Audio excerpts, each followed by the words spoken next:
ಈಗ ನೀವು ಹೇಳಿದ್ರಿ ಹಿಂಗೆ ಆಯಿತು ಅಂತೇಳಿ, ಮಕ್ಕಳಾದ ನಂತರ ಏನು ಚೇಂಜಸ್ ಆಗುತ್ತೆ ಸರ್? ನಿಜ ಹೇಳ್ಬೇಕಂದ್ರೆ ಮಕ್ಕಳೇ ನಿಜವಾದ ಬ್ರಿಡ್ಜ್ ಆ್ಯಕ್ಚುಲಿ ಫ್ಯಾಮಿಲಿಗೆ. ಕರೆಕ್ಟ್ ನೋಡಿ ಸತ್ಯ ಫೋನ್ ಇದಾಗ್ತಾ ಇದೆ. ಕರೆಕ್ಟ್. ಏನಂದರೆ ಈ ಅಪ್ಪ ಅಮ್ಮನಲ್ಲಿ ಏನೇ ಒಂದು ಇದಿರ್ಬೋದು, ಏನೋ ಈ ಪ್ರೀತಿ ಕಡಿಮೆ ಆಗ್ಬೋದು. ಈ ಎರಡು ಪ್ರೀತಿ ಇದೆಯಲ್ಲ ಅದು ಹಂಗೆ ಏನೋ ಈ ಕಾಂಕ್ರೀಟ್ ಇದ್ದಂಗೆ ಅದು. ಓಕೆ. ಎಷ್ಟು ಕಣ್ಣೀರು ಬೀಳುತ್ತೋ, ಎಷ್ಟು ನೀರು ಬೀಳುತ್ತೋ ಅಷ್ಟು ಗಟ್ಟಿ ಆಗ್ತಾ ಹೋದ ಸಿಮೆಂಟ್. ಎಷ್ಟು ಪ್ರಾಬ್ಲಮ್ಗಳು ಬರುತ್ತೋ ಅಷ್ಟು ಅವು ಆ ಮಕ್ಕಳು ಅನ್ನೋದು ಫ್ಯಾಮಿಲಿನ ಹಂಗೆ ಹಿಡಿದಿಡ್ತವೆ. ಓಕೆ. ಅದೇ ಅದ್ಭುತ. ಅಲ್ಲ ಸರ್, ನಾನು ನಿಮ್ಮ ಹತ್ರ ಯಾಕೆ ಕೇಳ್ತಾ ಇದ್ದೀನಿ, ಈಗ ನೀವು ಭಾಳ ರಿಯಲಿಸ್ಟಿಕ್ ಆಗಿ ಹೇಳಿದ್ರಿ, ಎಲ್ಲ ಮನೆಗಳಲ್ಲೂ ಕೂಡ ಜಗಳಗಳಾಗುತ್ತೆ, ಗಂಡ ಹೆಂಡತಿ ಪ್ರೀತಿ ಇರುತ್ತೆ, ಬಾಂಡ್ ಇರುತ್ತೆ. ಈ ರೀತಿ ಒಂದು ಜಗಳಗಳಾಗ್ತಿರುವಾಗ ಮಗು ಹಿಂಗೆ ಒಂದೊಂದು ಪಾಸ್ ಆಗಿ ಏನೋ ಒಂದು ಅಲ್ಲಿ ಚಟುವಟಿಕೆ ಮಾಡಿ ಹೋಗುವಾಗ ಒಂದೇನೋ ಮೆಸೇಜ್ ಕೊಟ್ಟು ಹೋದಂಗೆ ಅನ್ಸೋದಿಲ್ವಾ? ಅದೇ ಹೇಳ್ತದೆ ನೋಡು, ನಿಮ್ಮಿಬ್ಬರು ಜಗಳಕ್ಕೆ ಆನ್ಸರ್ ಇಲ್ಲಿದ್ದೀನಿ ನಾನು ನೋಡಿ ಜಗಳ ಆಡಿ ಅಂತ. Okay. Because that is the answer.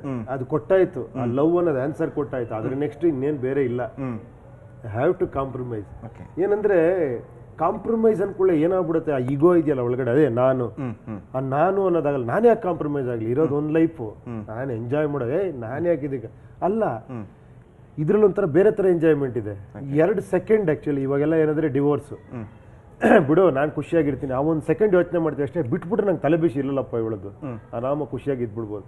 ಅವಳು ಹಂಗೆ ಯೋಚನೆ ಮಾಡ್ತಾಳೆ, ಅಯ್ಯೋ ಇವ್ನು ತಾಪತ್ರೆ ಬಿಟ್ಬಿಟ್ರೆ ನಾನು ಖುಷಿಯಾಗಿರ್ಬೋದು. Okay, 2 second. ಏನಾಗುತ್ತೆ ನೆಕ್ಸ್ಟ್ ಮತ್ತೆ ನೀನು ಇನ್ನೊಬ್ಳ ಜೊತೆ ಬದುಕಬೇಕು. ನೀನು ಬಿಟ್ಟು ಓಕೆ ಒಂಟಿಯಾಗಿರ್ತೀಯ, ಅದು ಬೆಟ್ರು. ಏನು ಹೇಳಿ, ಅದು ಮುಂಚೆನೇ ಯೋಚನೆ ಮಾಡಿ ಇನ್ನೂ ಬೆಟ್ರು. ಮದುವೆ ಆಗಿ ಮಕ್ಕಳಾದ್ಮೇಲೆ ಯೋಚನೆ ಮಾಡೋಕಿನ್ನ ಮುಂಚೆನೇ ಯೋಚನೆ ಮಾಡಿಬಿಟ್ರು. ಓಕೆ, ಅಕಸ್ಮಾತ್ ಗೊತ್ತಾಗಿಲ್ಲ, ಮದುವೆ ಆಯ್ತು, ಏನೋ ಮಕ್ಕಳಾಯ್ತು, ಆಗ್ತಾ ಇಲ್ಲ. ಬಟ್ ನೀ ಇನ್ನೊಬ್ಳ ಜೊತೆ ಮತ್ತೆ ಅವಳ ಜೊತೆನೂ ಅದೇ ಪ್ರಾಬ್ಲಮ್, ಅಥವಾ ಈ ಹುಡುಗಿ ಇನ್ನೊಬ್ಬನ ಜೊತೆ ಹೋದ್ರೆ ಮತ್ತೆ ಅಲ್ಲೂ ಕಾಂಪ್ರಮೈಸ್ ಆಗಲೇಬೇಕು. ಸೊ ಇದು ಪ್ರೋಸೆಸ್, ಅದು ಅರ್ಥ ಮಾಡ್ಕೊಂಬಿಟ್ರೆ ಇಲ್ಲೇ ಕಾಂಪ್ರಮೈಸ್ ಆಗ್ಬಿಡ್ಬೋದು, ಬೆಟ್ರು.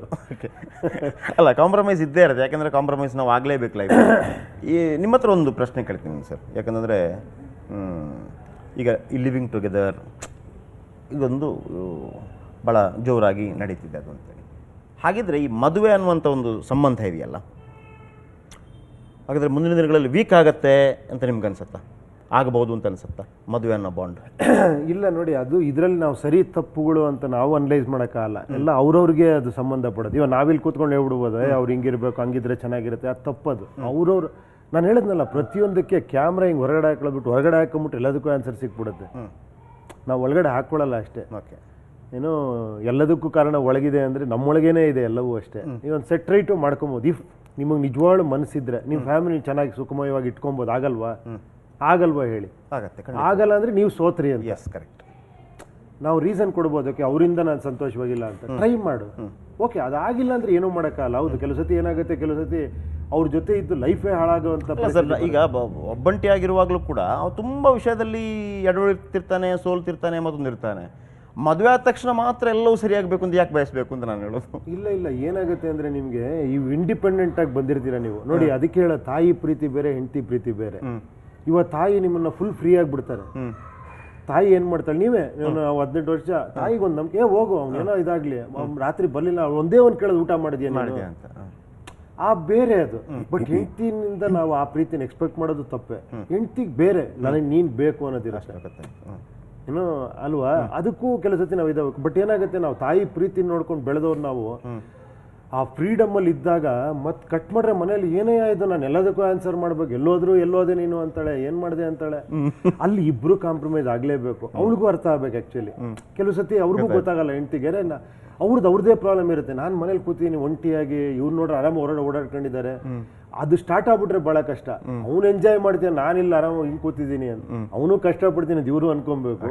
ನನ್ನ ಹೆಂಡತಿನೂ ಕಷ್ಟಪಡ್ತೀನಿ, ಅವನು ಅನ್ಕೊಬೇಕು.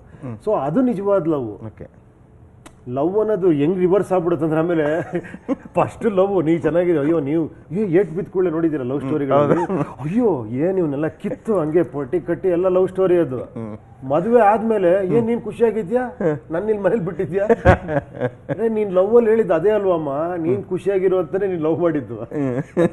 ಅದೆಲ್ಲ ಒಟ್ಟೋಗಿರುತ್ತೆ ಆಮೇಲೆ ಅಗೈನ್ ಮತ್ತೆ ಕಮ್ ಬ್ಯಾಕ್. ಕರೆಕ್ಟ್. ಸೊ ಅದನ್ನು ಏನು ಮಾಡೋಕ್ಕಾಗಲ್ಲ. ಅದನ್ನು ಸ್ವಲ್ಪ ಹಂಗೆ ಬ್ಯಾಲೆನ್ಸ್ ಮಾಡ್ಕೊಂಡವ್ರೆ ಫ್ಯಾಮಿಲಿ ಅಷ್ಟೇ. ಇಲ್ಲ ಅಂದ್ರೆ ಓಕೆ, ಸಪ್ರೇಟ್ ಆಗಿದ್ದು ಖುಷಿಯಾಗಿದ್ದು ಏನೋ ಮಾಡ್ಕೊಂಡೋಗ್ಬೇಕು. ಅಂಥವ್ರು ತುಂಬಾ ಸಕ್ಸಸ್ಫುಲ್ ಆಗಿದ್ದಾರೆ, ಅದು ತಪ್ಪು ಅಂತನೂ ಅಲ್ಲ. ಓಕೆ, ಹಂಗಂತ ಏನೋ ನಮ್ಮ ಹಳೆ ಸಂಪ್ರದಾಯ ನಾವು ಮದುವೆ ಹಿಂಗಿರ್ಲೇಬೇಕು ಸಮಾಜಕ್ಕೋಸ್ಕರ, ಅದು ತಪ್ಪು. ಆ್ಯಕ್ಚುಲಿ ಸಮಾಜಕ್ಕೋಸ್ಕರ ನಾವು ಎಲ್ಲ ಕಷ್ಟಗಳನ್ನ ನೋಡ್ಕೊಂಡು 4 ಗೋಡೆ ಮಧ್ಯೆ ನರಕ ಇಟ್ಕೊಂಡು ನಾನೇನೋ ಚೆನ್ನಾಗಿದ್ದೀನಿ ಅಂತ ಹೇಳ್ಕೊಂಡು ಬದುಕೋದು ತಪ್ಪೇ. ಅದೆಲ್ಲವೂ ಇಂಡಿವಿಜುವಲ್ ಅದು ಆ್ಯಕ್ಚುಲಿ ನಾವು ಅದ್ರ ಬಗ್ಗೆ ಜನರಲ್ ಆಗಿ ಮಾತಾಡೋ ವಿಷಯನೇ ಅಲ್ಲ ಇದು. Correct, definitely. ಮೇಡಮ್, ಮಕ್ಕಳು ಎಷ್ಟು ಇಂಪಾರ್ಟೆಂಟ್ ರೋಲ್ ಉಪ್ಪಿ ಸರ್ ಕುಟುಂಬದಲ್ಲಿ? ಮಕ್ಕಳೇ ಫಸ್ಟ್ ಆ್ಯಕ್ಚುಲಿ ಇವಾಗ they are my first priority. So I mean ಉಪ್ಪಿದು ಕೂಡ, but along with it he has his work. ಅದು ತುಂಬ ಇಂಪಾರ್ಟೆಂಟ್. ನಾವು ನಾನು ಏನೋ ಯೋಚನೆ ಮಾಡಿದರೆ ಫಸ್ಟ್ ಮಕ್ಕಳು ನಮ್ಮ what ever it is they come, my whole world revolves around them. ಇವಾಗ ಅವ್ರದ್ದು ಯಾವಾಗ ರಜೆ ಇರುತ್ತೆ ಆವಾಗ ಏನಾದ್ರು ಪ್ಲ್ಯಾನ್ ಮಾಡ್ತೀವಿ, ಹಾಲಿಡೇಸು. ಆಮೇಲೆ ಅವ್ರಿಗೆ ಯಾವಾಗ ಎಕ್ಸಾಮ್ಸ್ ಇರುತ್ತೆ ಆವಾಗ ಶೂಟಿಂಗ್ ಪ್ಲ್ಯಾನ್ ಮಾಡಲ್ಲ. ಸೊ ಇಡೀ ಜೀವನ has become more about them. ಮಕ್ಕಳ ಹೆಸರು ಹೇಳ್ಕೊಂಡು ಉಪ್ಪಿ ಸರ್ನ ಬ್ಲ್ಯಾಕ್ ಮೇಲ್ ಮಾಡೋಕ್ಕಾಗತ್ತಾ? ಇಲ್ಲ, ಅದು ಟ್ರೈ ಮಾಡಲ್ಲ ನಾನು. ಅಷ್ಟು ನನಗೆ ಗೊತ್ತಿಲ್ಲ, ಮಕ್ಳಿಗೆ ಕೇಳ್ತಾರೆ, ನಾನಲ್ಲ. ನೀವು ಸ್ವಲ್ಪ ಈ ಉಪೇಂದ್ರ ತರ ಮಾಡ್ತಾ ಇರ್ತಿದ್ದೀರಾ, ಫಿಲ್ಟರ್ಲೆಸ್ ಆಗಿ. ಸ್ವಲ್ಪ ಸಫಿಸ್ಟಿಕೇಟ್ ಕೇಳಿ ಹೂ ಅಂತಾರೆ. ಯಾವ ತರ ಗೊತ್ತಾ, 7:15 ಬರ್ಲಿಲ್ಲ ಮನೆಗೆ ಅಂದ್ರೆ ಒಂದ್ಸತಿ ಇವ್ರು ಮಾಡಿರ್ತಾರೆ, 2 ಸತಿ ಇವರು, ನೆಕ್ಸ್ಟ್ 4ನೇ ಸತಿ ಮಾಡೋದು ಆಯುಷ್ ಫೋನು. ಪಾಪ ಎಲ್ಲಿದ್ಯಾ, ಯಾಕೆ ಬರ್ತಾನೆ, ಈ ತರ ಅದು ಆಯುಷ್ ಮಾಡಿದೆ, ನಾನು ಹೇಳಲ್ಲ. ಹೇಳು ಮಾಡು ಫೋನ್ ಮಾಡು ಹಂಗೆ. ಇಲ್ಲ ಆ ಥರ ಏನಿಲ್ಲ. ಮಕ್ಕಳದೇ ಮಿಸ್ ಸೇಮ್ ಅಷ್ಟೇ, ದೇ ಓನ್ಲಿ ಕಾಲ್ ಹಿಮ್. ಸಿನಿಮಾದಲ್ಲಿ ಕಾಣಿಸ್ತಿರೋ ಒಂದು 10 ಜನಗಳ ಬಗ್ಗೆ ಮಾತ್ರ ಮಾತಾಡ್ತೀರಾ ನೀವು, ಬಟ್ ಹಿಂದೆ ಇರೋ 1000 ಜನ ಏನೇನಾಗಿದ್ರೆ ನಿಮ್ಗೇನಾರ ಗೊತ್ತಾ? ಎಷ್ಟು ಬ್ಯಾನರ್ಗಳು ಒಟ್ಟೋಗಿದೆ ಅಂತ ನಿಮ್ಗೆ ಗೊತ್ತಾ? ಸೊ ಈ ಸಲ ಉಪ್ಪಿಟ್ಟು ಅಂತ ಹೇಳುವಾಗ ಗೆಟಪ್ ಚೇಂಜ್ ಆಗಿರುತ್ತಾ, ಬೇರೆ ಏನಾದರೂ ಇರುತ್ತಾ ನಮಗೆ? ಖಂಡಿತ ಎಲ್ಲವೂ ಚೇಂಜ್ ಆಗಿರುತ್ತೆ. ಓಕೆ, ಎಲ್ಲವೂ ಚೇಂಜ್ ಆಗಿರುತ್ತೆ. ಮೇಕಿಂಗ್ ಸ್ಟೈಲು ಚೇಂಜ್ ಆಗಿರುತ್ತೆ. ಬೇರೆ ವಿಷಯನೇ ಹೇಳಿರ್ತೀವಿ. ಅದರಲ್ಲೂ ಶಂಕರ್ ನಾಗ್ ಸರ್ ಏನಂದರೆ, ನಾನು ಅವ್ರ ಜೊತೆ ವರ್ಕ್ ಮಾಡಿದೆ ಭಾಳ ಆಸೆಪಟ್ಟು. ಅವ್ರ ಜೊತೆ ವರ್ಕ್ ಮಾಡ್ತೀನೋ ಇಲ್ಲೋ ಅಂದ್ಕೊಂಡಿದ್ದೆ, ಬಟ್ ಸಿನಿಮಾಗೆ ಬಂದಾಗ ಒಂದು ಚಾನ್ಸ್ ಸಿಕ್ತು. ಅವ್ರ ಸಿನಿಮಾಗೆ ಡೈಲಾಗ್ ಬರೆಯೋದು.